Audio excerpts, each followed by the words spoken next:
আব্বা, একটু আস্তে করুন, খুব ব্যথা লাগছে, আমি কাপা গলায় বললাম। আব্বা থিমে গেলেন এক মুহূর্তের জন্য। তার মুখে চিন্তার ছাপ, কণ্ঠে কোমলতা। বৌমা, ভয় পেও না, কাজটা একটু কঠিন, কিন্তু এটা শেষ হলেই তোমার ব্যথা কমে যাবে। আমি চুপচাপ রইলাম। চোখের কোণে জল জমে উঠল। জানতাম আব্বা আমাকে সাহায্য করার চেষ্টা করছেন, কিন্তু তবুও কষ্টটা যেন মনটাকে ছুঁয়ে যাচ্ছিল। তো বন্ধুরা, আমি এখন আপনাদের শুরু থেকে সম্পূর্ণ সত্য ঘটনাটি জানাবো। তার জন্য আপনাদের ভিডিওটি না টেনে সম্পূর্ণ দেখতে হবে, তা না হলে কিছুই বুঝতে পারবেন না। বন্ধুরা, আমার নাম ঈশিতা, আমার বয়স ২৪ বছর। আমার শ্বশুরের নাম খোকন। আমার বিয়ে হয়েছে মাত্র ৫ মাস হলো। বিয়ের কিছুদিন পরেই আমার স্বামী ব্যবসার কাজে দেশের বাইরে চলে গেলেন ১ মাসের জন্য। তারপর থেকে বাড়িতে রয়ে গেলাম শুধু আমি আর আমার শ্বশুর। আমরা দুজন। আমার শাশুড়ি মারা গেছেন প্রায় ৬ বছর আগে। তারপর থেকে শ্বশুর আর বিয়ে করেননি। বাড়িটা শান্ত, নিঃশব্দ, কিন্তু সেই নীরবতার মধ্যেও যেন একটা অজানা অনুভূতি লুকিয়েছিল। আমার স্বামী যখন বিদেশে গেলেন, আমি একদম ভেঙে পড়েছিলাম। ভেবেছিলাম বিয়ের পর প্রথমবার এতদিন তাকে দেখতে পাব না। এই শূন্যতাটা যেন সহ্য হচ্ছিল না। দিনের বেলাতেও মন খারাপ লাগত, রাতে একা ঘুমোতে পারতাম না। সেদিন সন্ধ্যায় ঘরের আলো নিভিয়ে শুয়েছিলাম। চোখের কোণে জল জমে আছে, বুকের ভেতরটা ভারী লাগছে। ঠিক তখনই দরজার কাছে পায়ের শব্দ শুনলাম। ধীরে ধীরে দরজাটা খুলে গেল। আমি চমকে উঠলাম। দেখলাম শ্বশুর আব্বা দাঁড়িয়ে আছেন, হাতে ১ গ্লাস পানি আর একটা ছোট ওষুধের প্যাকেট নিয়ে। নরম স্বরে বললেন, বৌমা, তুমি খাওনি কিছু? সারাদিন কিছু মুখে দাওনি?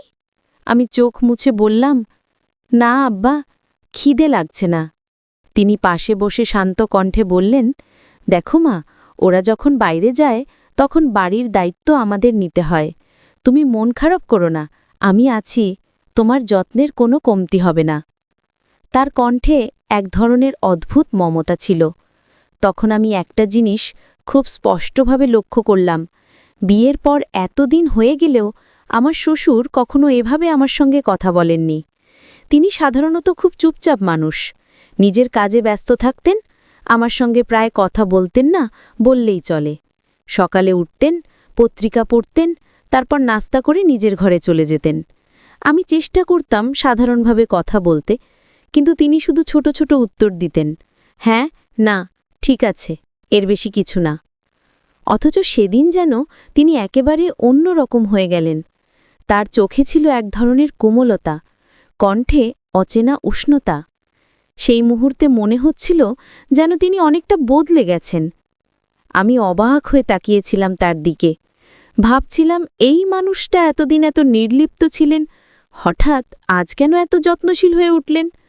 তার কথাগুলো শুনে ভালো লাগছিল, কিন্তু মনটা অদ্ভুত এক অস্থিরতায় ভরে যাচ্ছিল, যেন কোনো অজানা কিছু ঘটতে যাচ্ছি, যার আভাস তখনই টের পাচ্ছিলাম, কিন্তু ঠিক বোঝার মতো করে ধরতে পারছিলাম না। বাড়ির নীরব পরিবেশের ভেতর যেন এক অদ্ভুত নিঃশব্দ চাপা উত্তেজনা ঘুরপাক খাচ্ছিল। ওই রাতের পর থেকে সবকিছু যেন ধীরে ধীরে বদলে যেতে লাগল। শ্বশুর আব্বা আগের মতো নির্লিপ্ত থাকতেন না। সকালে ঘুম থেকে উঠলে জিজ্ঞাসা করতেন, বৌমা, ঘুম হয়েছে? দুপুরে খেতে বসলে নিজে হাতে ভাত তুলে দিতেন, এইটা নাও মা, একটু বেশি খাও। তার এই আচরণে প্রথমে অবাক হতাম, তারপর ধীরে ধীরে অভ্যস্ত হয়ে গেলাম। কিন্তু মনের ভেতর একটা প্রশ্ন ঘুরে বেড়াত, এই হঠাৎ পরিবর্তনের কারণটা কি? পরের দিন বিকেলে বৃষ্টি পড়ছিল। আমি বারান্দায় বসে আকাশের দিকে তাকিয়েছিলাম। হালকা ঠান্ডা হাওয়ায় চুলগুলো এলোমেলো হয়ে যাচ্ছিল। ঠিক তখনই পেছন থেকে ধীরে ধীরে একটা চাদর এসে জড়িয়ে গেল আমার কাঁধে। আমি চমকে তাকালাম, দেখি শ্বশুর আব্বা দাঁড়িয়ে আছেন। বললেন, ঠান্ডা লাগবে বৌমা, ভিজে যেও না। তার কণ্ঠটা নরম, কিন্তু সেই নরমতার ভিতরেও যেন কিছু একটা ছিল, যেটা বোঝা যায় না, তবুও অনুভব করা যায়। আমি কিচ্ছু বলিনি, শুধু মাথা নিচু করে বসে রইলাম। বাইরে বৃষ্টি ঝরছিল আর ভেতরে যেন অজানা কিছু গড়ে উঠছিল, যেটা হয়তো বলা যায় না, কিন্তু যেটা অনুভব করা বন্ধ করা যায় না। সেই দিনটার পর থেকে শ্বশুর আব্বার আচরণ আরও অদ্ভুত হতে লাগল। আগে তিনি শুধু প্রয়োজনের কথাই বলতেন, এখন প্রায়ই আমার আশেপাশে থাকতেন। কখনো রান্নাঘরে এসে জিজ্ঞেস করতেন, বৌমা কিছু লাগবে? আবার কখনো বিকেলে দরজার কাছে দাঁড়িয়ে দেখতেন আমি কি করছি। তার দৃষ্টিতে এক ধরনের গভীরতা ছিল, যা আগে কখনো টের পাইনি। প্রথমে ভেবেছিলাম হয়তো তিনি একা থাকেন বলে একটু স্নেহ দেখাচ্ছেন, কিন্তু ধীরে ধীরে সেই স্নেহের ভেতরে যেন অন্যরকম কিছু মিশে যাচ্ছিল। রাতে ঘুমাতে গেলে দরজার ওপাশে পায়ের শব্দ শুনতাম, মৃদু কিন্তু স্পষ্ট। মনে হতো কেউ যেন দরজার কাছেই দাঁড়িয়ে আছে, নিঃশব্দে। একদিন রাতে হঠাৎ ঘুম ভেঙে গেল। দেখি দরজার নিচ দিয়ে হালকা আলো আসছে। আমি ধীরে ধীরে উঠে দরজার কাছে গেলাম। কাঁপা হাতে দরজাটা সামান্য ফাঁক করতেই দেখি আব্বা বসে আছেন সোফায়, আমার ঘরের দিকেই তাকিয়ে। আলোটা তার মুখে পড়ছিল, চোখ দুটো গভীর, চিন্তামগ্ন। আমার বুক ধকধক করতে লাগল। দরজাটা আস্তে করে বন্ধ করে দিলাম। সেই রাতটার পর আমি আর স্বাভাবিক থাকতে পারিনি। সব কিছুতেই যেন রহস্য, অজানা এক অস্বস্তি। মনে হচ্ছিল এই বাড়ির নীরবতার মধ্যে কিছু একটা ঘটছে, যা আমি দেখতে পাচ্ছি না, কিন্তু টের পাচ্ছি প্রতি মুহূর্তে। সেই রাতের পর থেকে আমি নিজেকে শান্ত রাখার চেষ্টা করছিলাম। ভেবেছিলাম হয়তো আমি বাড়ির নিস্তব্ধতায় অতিরিক্ত সংবেদনশীল হয়ে পড়েছি। কিন্তু যতই সময় যাচ্ছিল ততই বিষয়গুলো অদ্ভুত হয়ে উঠছিল। একদিন সকালে রান্নাঘরে ঢুকে দেখি চুলার পাশে রাখা দুধের পাত্র উথলে পড়ে গেছে, অথচ আমি তখনও ঘুম থেকে উঠিনি। নিচে কেউ ঢুকেছে এমন কোনো চিহ্নও নেই। আবার একদিন দেখলাম আমার ঘরের দরজাটা আমি ভেতর থেকে বন্ধ করেও সকালে অল্প খোলা অবস্থায় আছে। মনে হচ্ছিল কেউ যেন ভেতরে ঢুকে কিছু একটা করেছে, কিন্তু কোনো চিহ্ন রেখে যায়নি। শ্বশুরাব্বা তখনও আগের মতো শান্ত ও স্বাভাবিক আচরণ করছেন। তিনি মাঝে মাঝে আমাকে বলতেন, বৌমা তোমার মুখে ক্লান্তি দেখি কেন, ঘুম হয় না নাকি? আমি শুধু হাসতাম, কিন্তু ভিতরে ভিতরে ভয়টা বাড়ছিল। তারপর একদিন সন্ধ্যায় আমি একা বসেছিলাম ড্রয়িং রুমে। হঠাৎ ওপরতলা ঘর থেকে একটা মৃদু শব্দ এলো, যেন কেউ ধীরে ধীরে হাঁটছে। আমি চমকে উঠলাম, ভাবলাম হয়তো আব্বা, কিন্তু বাইরে তাকিয়ে দেখি তিনি বারান্দায় বসে খবরের কাগজ পড়ছেন। তখন আমার বুক ধকধক করতে লাগল। আমি ধীরে ধীরে সিঁড়ি বেয়ে ওপরে উঠলাম। বাতাসে এক অদ্ভুত গন্ধ, পুরনো কাপড় আর ধুলোর গন্ধ। ঘরের দরজাটা সামান্য খোলা ছিল।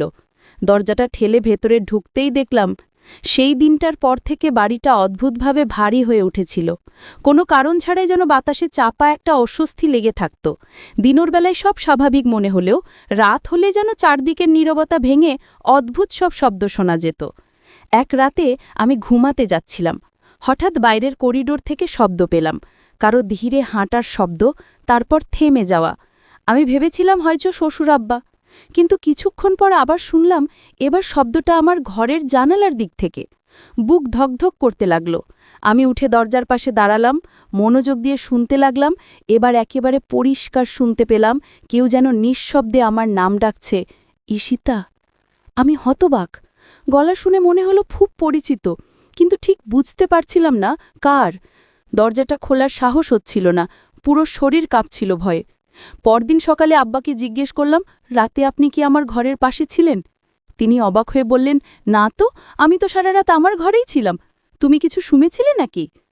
আমি কিছু বলিনি, শুধু মাথা নেড়ে চলে গেলাম, কিন্তু মনের ভেতরে একটা ঝড় বইছিল।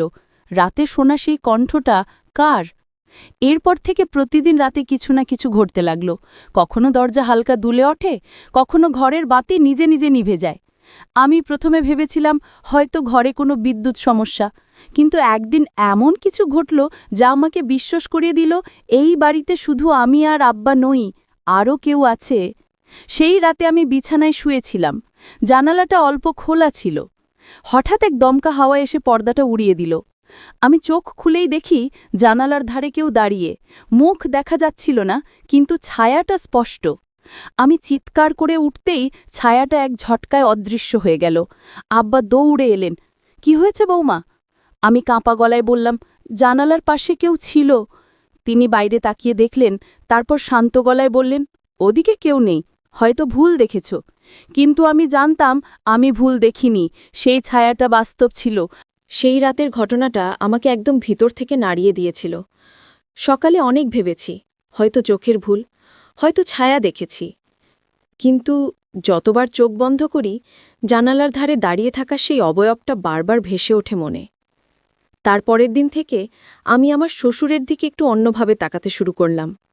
অদ্ভুতভাবে তার চোখের দৃষ্টি, হাঁটার ভঙ্গি, সবকিছুতে যেন কিছু মিল পাচ্ছিলাম সেই রাতের ছায়াটার সঙ্গে। কখনো মনে হতো তিনি কিছু লুকাচ্ছেন, আবার কখনো ভাবতাম হয়তো আমারই ভুল ধারণা। একদিন বিকেলে আব্বা বারান্দায় বসে চা খাচ্ছিলেন। আমি রান্নাঘর থেকে বেরিয়ে দেখলাম বাতাসে হালকা আলো পড়েছে। তার মুখটা অদ্ভুত লাগছে। সেই মুহূর্তে মনে হল এই মুখটাই তো আমি দেখেছিলাম জানালার পাশে। আমার বুকটা কেঁপে উঠল। আমি কিছু না বলে ভেতরে চলে এলাম, কিন্তু মন শান্ত হচ্ছিল না। রাতে আবার হালকা শব্দ হল, একইভাবে, ধীরে ধীরে, ঠিক জানালার দিক থেকে। আমি চাদর মুড়ি দিয়ে শুয়ে রইলাম, সাহস হচ্ছিল না তাকাতে। শব্দটা থেমে গেল কিছুক্ষণ পর, কিন্তু হঠাৎ করেই খুব নিচু স্বরে সেই একই গলা, ঈশিতা। আমি বিছানা থেকে উঠে দরজার ফাঁক দিয়ে তাকালাম। বাইরে কেউ নেই, কিন্তু আলো নিভে গেল এক মুহূর্তে। আমি জানতাম এইবার যা দেখছি বা শুনছি সেটা কল্পনা নয়। আমার মনে হচ্ছিল কেউ যেন আমাকে বোঝাতে চাইছে কিছু, কিন্তু কে আর কেন? সবচেয়ে ভয়ঙ্কর ব্যাপার হল আমার মনের গভীর একটা অজানা অনুভূতি তৈরি হচ্ছিল।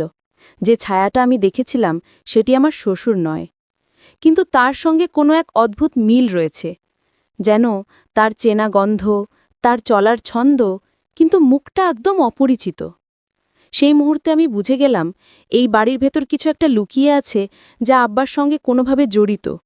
কিন্তু কিভাবে, সেটা আমি তখনও জানতাম না। সেই রাত্রার পর থেকে আমি আর শান্তিতে থাকতে পারছিলাম না।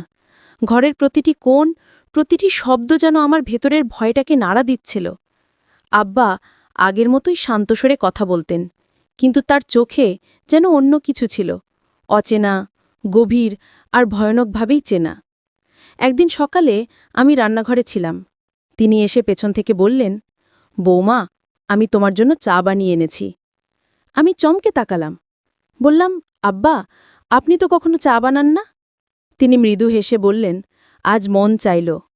চায়ের কাপটা হাতে নিতেই আমার বুকের ভেতর একটা কাঁপুনি উঠল। তার কণ্ঠে, তার হাসিতে অদ্ভুত এক মিল ছিল। তো বন্ধুরা, এই গল্পটি কিন্তু এখানেই শেষ নয়। এই গল্পটির দ্বিতীয় পর্ব রয়েছে। যদি আপনারা দ্বিতীয় পর্ব পেতে চান, তাহলে অবশ্যই এই চ্যানেলটি সাবস্ক্রাইব করে পাশে থাকা অল নোটিফিকেশন অন করে রাখবেন।